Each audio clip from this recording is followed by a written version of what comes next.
nations in the Indian administrated Kashmir. Uh, could you elaborate more on that, and what do you want from the UN specifically on this issue? Thank you. Thank you. I think on the Indus Water Treaty, as I mentioned, this is a landmark treaty which actually determined the sharing of what is in fact rivers of the Indus river basin. There are 6 rivers in this river basin, of which 3 eastern rivers were given to India and 3 western rivers were given to Pakistan, with some provisions for utilization of the water of those rivers, which are in accordance with the provisions of the Indus Water Treaty.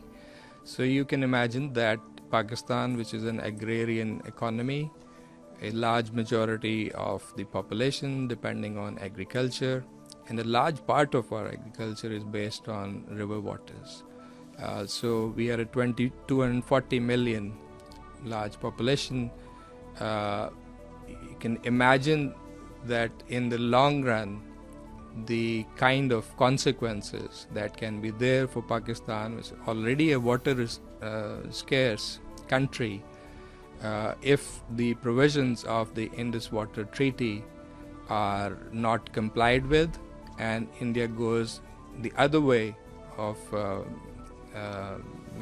having projects which it has done in the past, some major projects which were not in line, the designs of those projects were not in line with the provisions and requirements of the treaty. So if we go that route, in the long run, it is going to have serious consequences for Pakistan, for the people of Pakistan, for the society of Pakistan. So that's why you see that the National Security Committee has said that if India actually tries to stop or divert the flow of waters of these 3 rivers, it will be constituted as an act of war.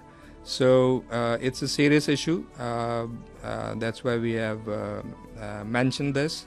We are going to agitate this, raise this at the appropriate forums, and we hope, in fact, that reason will prevail and that India will revert this unilateral announcement of putting this treaty into abeyance, because I think this is a fundamental treaty that is governing some of the crucial aspects of diplomatic and bilateral relations between our 2 countries. It has withstood the test of time. It has withstood adversarial moments, even wars, and we believe that it would make sense for India to revert this action. You mentioned about the human rights violations in Indian illegally occupied Jammu and Kashmir. That has been a long-standing problem. This is one aspect of the whole situation of Jammu and Kashmir, which is a territorial dispute, it's a political dispute, but there are the humanitarian and human rights dimensions of this dispute, which are directly impacting the daily lives of the Kashmiri people for many years now. And this situation has been documented by international human rights organizations, Human Rights Watch, Amnesty. There you have 2 major reports of the High Commissioner for Human Rights on the situation of human rights in Indian illegally occupied Jammu and Kashmir. So there is a whole list of documentation that is available. There is this reign of terror which is there on the Indian side of Kashmir.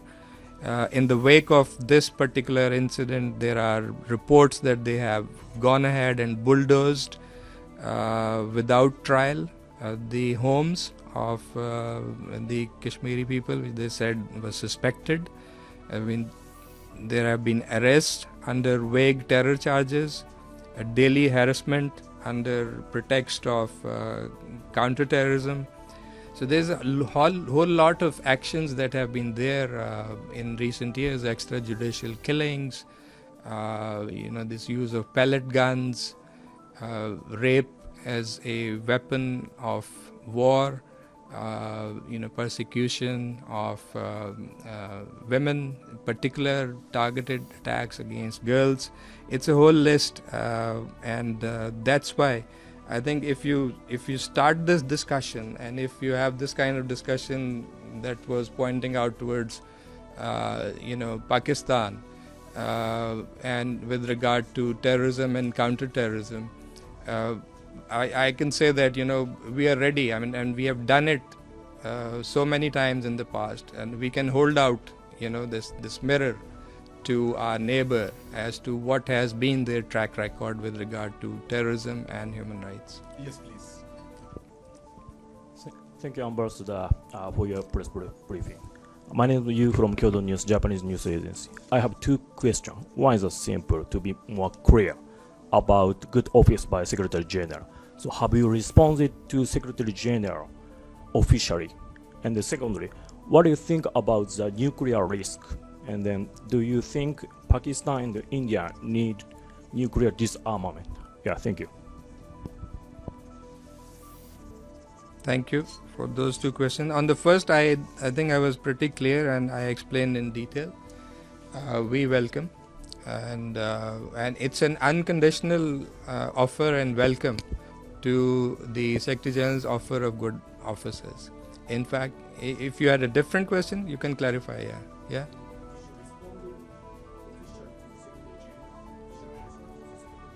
Yeah. In fact, I can tell you that we invited him to play that role.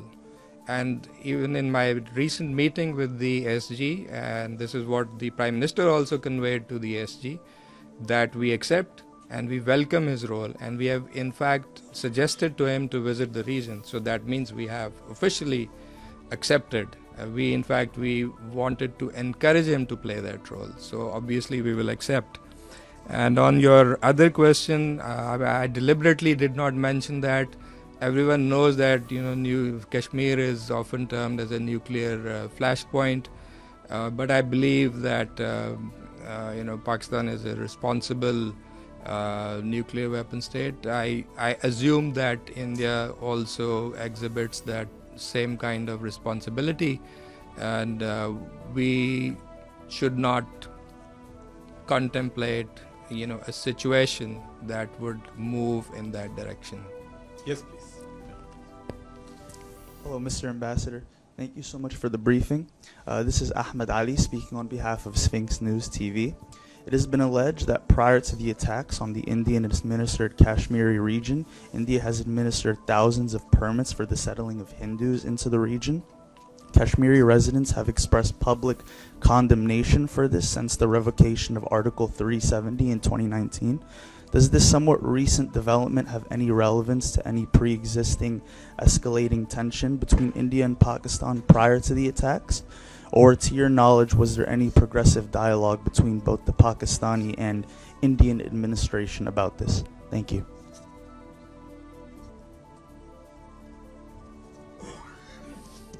Thank you. I think what you mentioned is part of those problems that I was referring to in terms of I was focusing on the human rights issues, but it's very pertinent to come back to the actions, the illegal and unilateral actions that India took on 5th of August 2019. And the primary purpose of those actions was to undermine the internationally recognized disputed status of Jammu and Kashmir, and eventually they showed through their other measures that they instituted that they were in fact going for this demographic change of demographic composition of the disputed territory, which in fact is in violation of the relevant Geneva Conventions. So this is something that they have been doing. There are credible reports of the Indian administration in the Indian illegally occupied Jammu and Kashmir of actually issuing certificates, domicile certificates to non-residents, which was never possible before the revocation of those the constitutional provisions. This is a serious action that not only violates the relevant Security Council resolutions, but it puts into jeopardy, because if you are altering the demographic composition of a territory whose final status is yet to be determined according to the UN resolutions by a referendum or a plebiscite under the UN auspices. So changing of this demographic composition is very, very serious. And so from that perspective, it's one of the many escalatory steps that India has taken since August 2019. And it is all contributing to the very precarious situation that is there on the Indian side of Kashmir. I mean, the Kashmiris are totally disgruntled. I mean, the India might do all that it can to project that there is normalcy and things are back to normal, but that's not the case. Basically, it seems to us that they've totally alienated. So Kashmiris on the Indian side of Kashmir are totally alienated from this occupation, and so it seems to me that they've lost the Indians have lost the battle of hearts and minds in Kashmir. This is very, very important.